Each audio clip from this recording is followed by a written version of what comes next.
ದಂತ ವೈದ್ಯರಾಗಿರ್ತಕ್ಕಂಥ ಡಾಕ್ಟರ್ ಶಿವಕುಮಾರ್ ಮಾಲಿ ಪಾಟೀಲ್ ಅವರು ಈ ಕವಿತೆಯನ್ನು ಬರೀತಾರೆ. ಕ್ಷಮಿಸಿಬಿಡು ಬಸವಣ್ಣ. ಆತ್ಮೀಯ ಸ್ನೇಹಿತರಾಗಿರ್ತಕ್ಕಂಥ ಕ್ಷಮಿಸಿಬಿಡು ಬಸವಣ್ಣ ಡಾಕ್ಟರ್ ಶಿವಕುಮಾರ್ ಮಾಲಿ ಪಾಟೀಲ್ ಅವರ ಕವಿತೆಯನ್ನು ಮೊಟ್ಟ ಮೊದಲನೇ ಬಾರಿಗೆ ಈ ವೇದಿಕೆಯಲ್ಲಿ ಹಾಡ್ತಾ ಇದ್ದಾರೆ. ಅದಕ್ಕೆ ರಾಗ ಸಂಯೋಜನೆ ಮಾಡಿರ್ತಕ್ಕಂಥವ್ರು.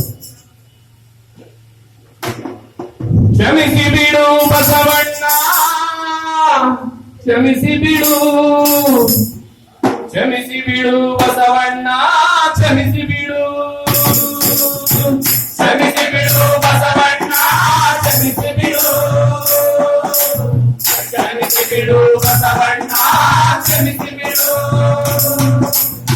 ಕ್ಷಮಿಸಿ ಬಿಡು ಬಸವಣ್ಣ, ಕ್ಷಮಿಸಿ ಬಿಡು,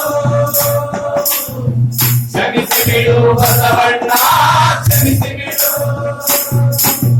ನೀ ಹಾಕಿದ ಸಮಾನತೆಯ ಭದ್ರ ಬುನಾದಿಯ ಮೇಲೊಂದು, ನೀ ಹಾಕಿದ ಸಮಾನತೆಯ ಭದ್ರ ಬುನಾದಿಯ ಮೇಲೊಂದು ಅಸಮಾನತೆಯ ಸೋರುವ ಕುಳಿಸಲು ಹಾಕಿದ್ದೇವೆ, ಅಸಮಾನತೆಯ ಸೋರುವ ಕುಳಿಸಲು ಹಾಕಿದ್ದೇವೆ.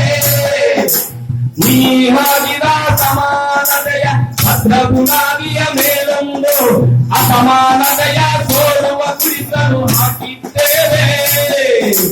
ನೀನು ಗಳಿಸಿದ ನೈತಿಕ ಆಸ್ತಿಯ ಮಾರಿ, ನೀನು ಗಳಿಸಿದ ನೈತಿಕ ಆಸ್ತಿಯ ಮಾರಿ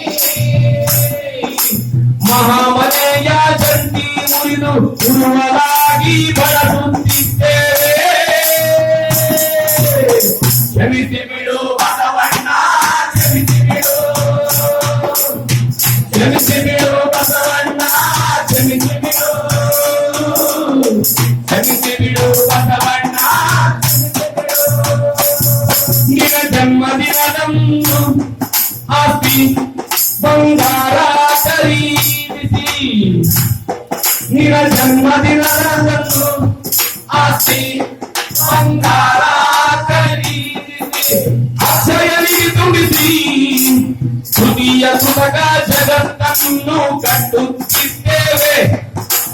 ಅಕ್ಷಯನಿಗೆ ತುಂಬಿಸಿ ಸುದಿಯ ಸುತಕ ಜಗತ್ತನ್ನು ಕಟ್ಟುತ್ತಿದ್ದೇವೆ.